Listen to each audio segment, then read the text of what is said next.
Alright, welcome back everybody to East Ark of Napishtim. We are going to continue through this cave, which I get confused about because it's so much bigger and less linear than some of the other places we've gone to so far.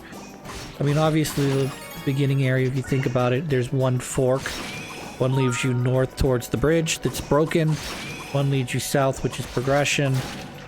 And then, obviously, on the other side of the same island, the way to get to Aisha is pretty simple. Or no, her name's Ola. To get to Ola is pretty simple. You just have to follow the path forward. And anytime you see a branch, one path's going to lead you to a dead end, one's not. So this is probably the first place that sort of has interlocking areas, you know, where I can go north and then head east and sort of go in a circle, if you will. There is an upgraded armor in here that I gotta find, both sword and shield. However, if I remember correctly, this is not a fun one. This isn't like, you know, oh well, this armor gives you 5% more gold or 5% more experience. No, this is like the bad one where it's like, hey, if you want this armor, you're gonna have to put something on to negate all of the curse that we're gonna try to put on you, because this automatically curses you or poisons you or makes you heavy or something. So you have to use the, whatever you want to call it, sigil, the accessory that negates that poison slash heavy curse, whatever. Which is fine. Because in this game you get, right now I think I have 3. Let me see. I've got curse on right now, so I gotta get rid of that. Nope, not here. I'm up. Yeah, I've got 3 accessory slots. So I'm likely to run into maybe another accessory slot. If not here, then maybe later on. So me having, you know, things to negate. Okay, so this is just water. Okay. I was gonna say, if you know, having a couple things to negate status effects like curse, slow, poison, not a big deal. However, I don't have the thing yet. I'll have to go buy that out of town whenever I think about it. The negates poison, because it is 20,000 gold, which I have the 20,000 gold right now, but I don't quite have enough to. I think I have actually enough to power up one of my swords. But if I can get another 1,000, 1,300, 1,200, I'll probably power up 2 of my 3 swords.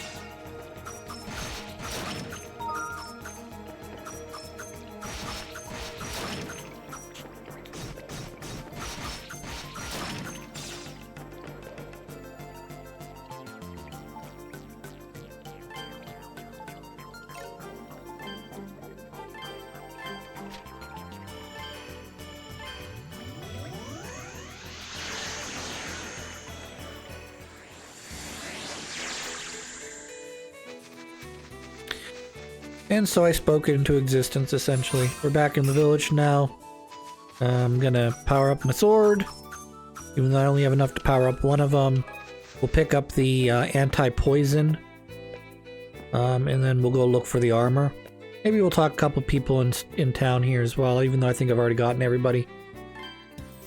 Yeah, it's gonna go blue sword, yellow sword, red sword in terms of level ups, because I don't find the Brolante all that useful. Now, if you charge it, you know, with the little fire slash that it creates, it's very powerful, but you're just as likely to knock the enemy back, so it doesn't take the full amount of damage. Alright, we're gonna do that by you. I'm gonna sell off my waters, because I'm not gonna use them anyways. So I've got a good chunk of my money back. Oh my, don't believe it. You brought every single one of my goods. Keeping record of who buys what. I know who it is. Haha, thank you for contributing. It's a little patronage from me. Got your Cortex outside. This is Rose's influence. I think he gives me a small discount on power-up items. So I have trouble ever telling because I don't actually pay attention how much he charges for these power-ups, and then when I look at it, I go, why does this cost like $200,000? 80,000, 25,000, 25,000. So I'm guessing he's giving me some variation of a discount, maybe about 20%, but I'm not 100% sure that's true either. Might be based on how many you've bought or how many you've used. Kind of gross. Anywho.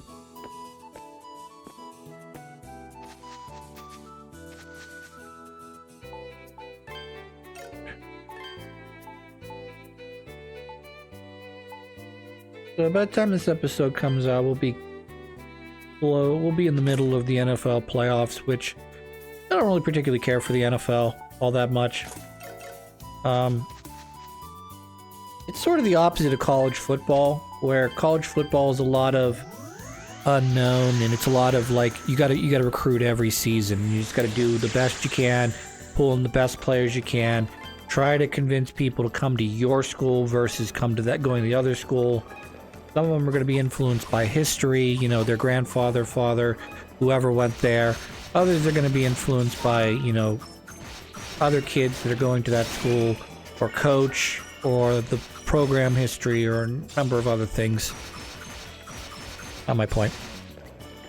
But from year to year, you're not going to have in most cases, you're not going to have all the pieces, because you're going to have kids coming through your program that are either not good enough to make the NFL, so they stick around, or they are good enough for the NFL and then they leave you after 2 or 3 seasons. Add in the fact that college football's added the transfer rules, these new transfer rules, and paying the players. They're like professional. Well, they're not quite professional athletes, but they're kind of like professional athletes. And the fact that there's not really like a you know, like in the NFL, you have a salary cap. There's not really a way to level the playing field and say, well, you know, I've got $10,000 left under my salary cap. Let me see if I can't go out and get this kid out of Colorado that's playing backup or something. And the fact that the kids don't really have to sit out anymore, I wouldn't say it's disgusting. It's just kind of annoying to me, because my viewpoint on this is you could have like a really strong, really good quarterback, running back, wide receiver, whatever, that gets all kinds of playing time. They're a starter from game one throughout the season. We'll just say they're a sophomore, just for sake of arguing. They're a sophomore. They started every game. They're really good. You know, they're like one of the key players on your team. And then, you know, the end of the season comes around, and either your quarterback moves on, or you just don't feel like being here anymore, and you say, well, I want to win a national title, for instance, and you play it. I really don't want to name a team, you know, because it'll make me sad if I say my Panthers, but let's just say Team Zombie, okay? Made up team, okay?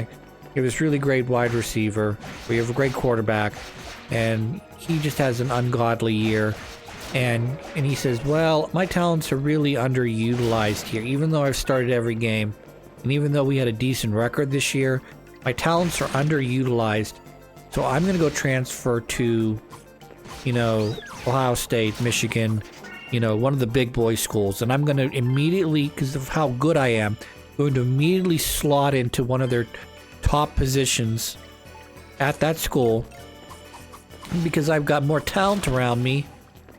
You know, we're going to be able to, you know, possibly compete for not only a conference championship, but a possibly a national championship, you know, depending on what's going on, who, what, where, when, why.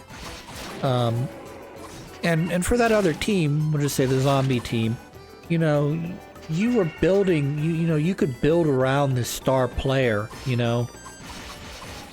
I mean, I keep mentioning offensive players, but you could easily build around, you know, a really strong defensive end or middle linebacker on defense. Just build your entire defense offense around these key players.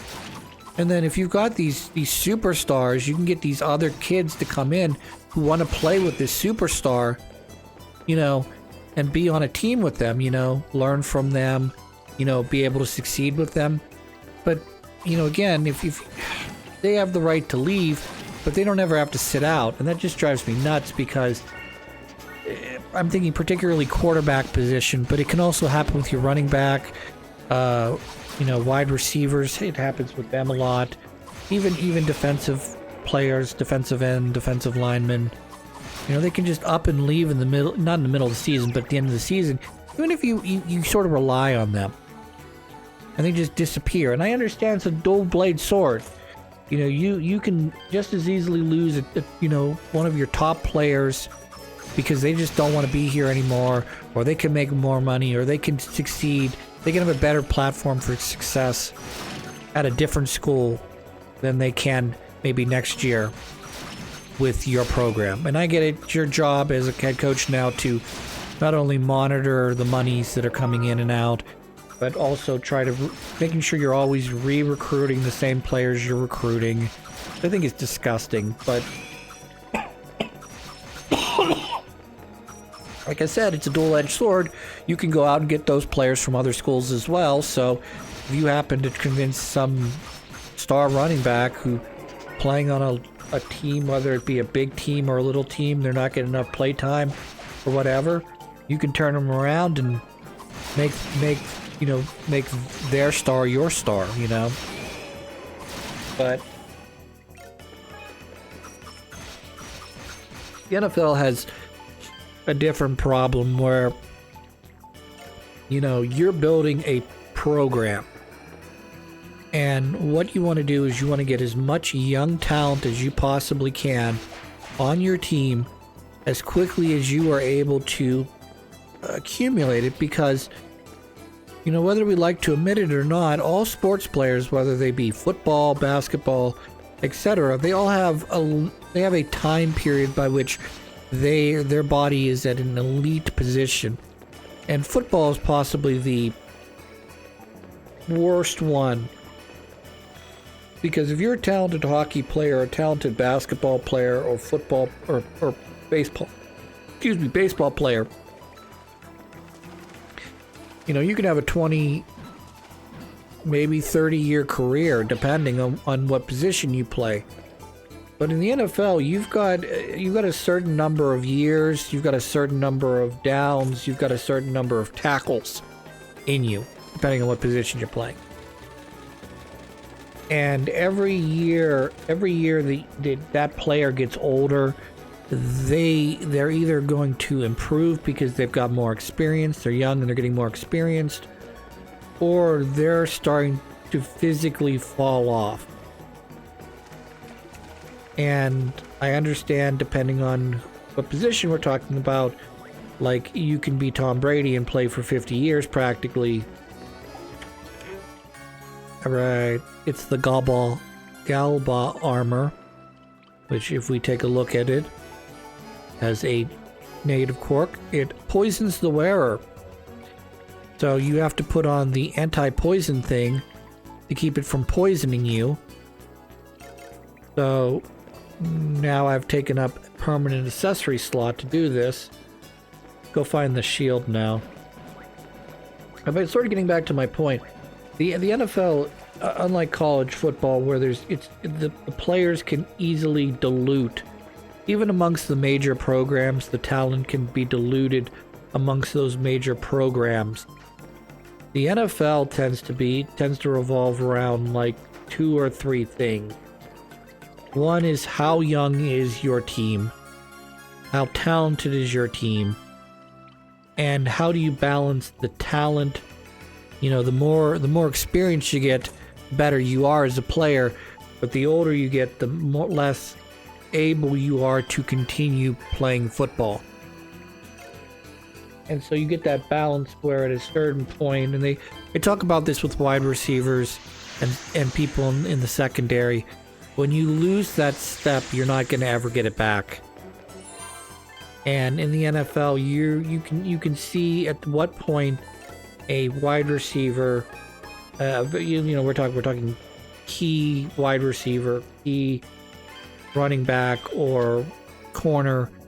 When they lose that step, it's just they play a completely different game. They go from being superstar, gotta have them on every down, to, well, they're only really used in this particular situation because we can no longer rely on them for the deep ball pass, or we can no longer rely on them, to be speedy enough to create that surprise blitz from the corner position or what have you.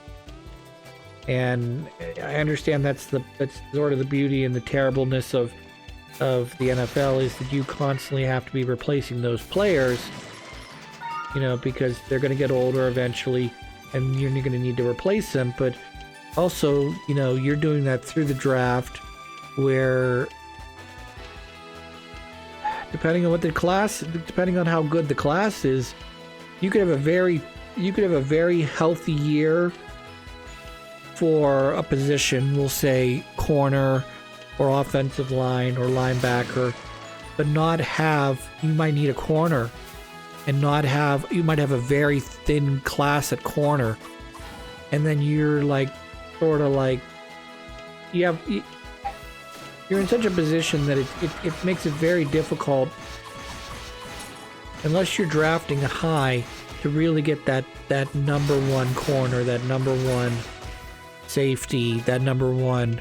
And we're not even going to talk about quarterbacks, because you could have the number one pick, and you could draft what is clearly the best quarterback on the board, and just because of their work ethic, their physical talents, their ups, their downs, whatever, they're just a bust, and you can't know that. And and sometimes you think you know what you know, but ultimately, and the one they're always going to talk about forever is definitely going to be Tom Brady. The man's possibly the greatest quarterback that's ever played the game in any era. And he doesn't get drafted till late in the 6th round by the Patriots. And this is one of those situations where if he doesn't get drafted that late, he doesn't have that chip on his shoulder. If he doesn't have that chip on his shoulder, he might not be the Tom Brady we know him today if he gets drafted in the 1st or 2nd round. Let alone he goes to the wrong team, and that's starting to age out, instead of being a young up-and-coming team, and they just happen to find the young up-and-coming quarterback that can not only grow with the team, but can continue to gain experience and gain, efficiency and just become better every season. And then you're able to work with him to keep his salary down, because you have a salary cap, and the more popular a player, or the better the player does, the more they want to get paid. But because they're getting paid, you're diluting your salary cap, so you're not able to go out and get that star running back, that star lineman that you need to help solidify your game. I mean, you want to shit on Brady, that's fine. I mean, I hate the man as much as anyone else does, because he was playing on the opposite side of the ball that my team plays for, but I don't think there'll ever be another Tom Brady, in terms of what he was able to accomplish on the Pats, and what he ultimately was able to accomplish after he left the Patriots. I died. So we're gonna reload this, and I'm just gonna teleport my ass back into the cave, and then we'll explore the cave a little bit more. And then that'll be it, pretty much. So, sort of getting down to the bottom line of what I've made a long tangent about. The reason I hate the NFL, or I don't like the NFL, is you got so much talent on both sides of the ball that the game tends to be, and it's sometimes when one team is not clearly better than the other, it tends to be a bit of a snooze fest. Or your team can be the best team in the NFL, And either because the players don't want to play, or they're injured, or whatever the excuse is. You can have a perfectly good Super Bowl caliber team. They just don't want to play this year. And they just decide at some point that they've given up. They don't like whoever they're playing with or whatever, and just they're done. They're done. Doesn't matter we played in the end. It doesn't matter that we played for a Super Bowl last year, win or lost. It doesn't matter. We quit week. We'll say week 12. We quit in December. We're done playing. There's not much you can do about it. We're gonna lose the last 5 or 6 games, of the season, and then we're gonna bow out in the first round of the playoffs because we just don't got it. And then next year you're gonna lose some guys. You're gonna gain some guys, both through the draft, through free agency, what have you. Try to make your team a little bit better. Maybe even you lose your coach. I don't know. I don't really. But then they come back and you're like, well, you were a Super Bowl caliber. You played for the Super Bowl 2 years ago. Last year you laid an egg. You just gave up playing this game. And this year you're going to make another run? I mean, what happened? What happened in the intermediate? Did you guys just like decide you didn't you'd rather sit in your dirty diaper or something? I don't get it. And in college that always falls on the coaching. Because it doesn't matter if you're I don't know. I'm trying to think of the most milquetoast player I can think of. I don't even know anymore. We'll go with Troy Polamalu. He seemed like a nice enough guy when he was playing for the Steelers. He didn't really seem to give anyone really any fucking trouble while he played, nor am I aware of any wrongdoings he did in college or post NFL, during his NFL career or post NFL career. And then you can have someone who's sort of a bit of a braggart, whether that be, like a Deion Sanders always comes to my mind. He's always sort of this guy that half of his lore is how confident he sounds, and people seem to get behind that but it also comes off as being arrogant as well in a lot of cases to a lot of different fan bases. It's just like, you're not the best thing that's happened to the league. Okay, I'm sorry, you're a great player, you're an NFL Hall of Famer, but I don't care who you are. You're not God made manifest. But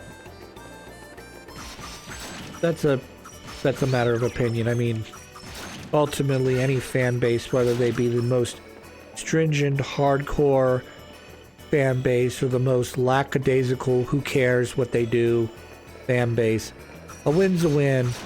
And as long as you're not causing too much off the field trouble that is distracting your other teammates from winning, a lot of fans are willing to look the other way.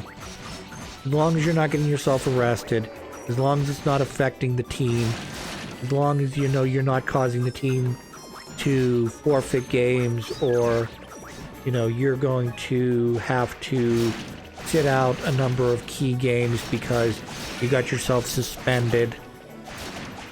No. I don't know. But that's sort of what, I guess I'm still pissing around with my point. My point is that in the NFL, everything's so well balanced that, you have that quarterback, that team, and then, you miss on a draft or two, and you go from making the playoffs every year, and playing for AFC, NFC championship games, and possibly playing for Super Bowls, to barely making the playoffs, when you do make the playoffs, you're overmatched. Your team doesn't seem to want to play sometimes, and you can't seem to figure out why that is. And when you look around the league, on the one hand, you want to win, you want to do well, but the better you do, the lower your draft pick is. The lower your draft pick is, particularly in the first and second round, the less likely you are to draft that up and coming superstar player that you need. You know? Anyways, I'm gonna cut the episode here. When we come back, we're gonna go deeper in, probably fight a boss. Till then, hope you have a good one.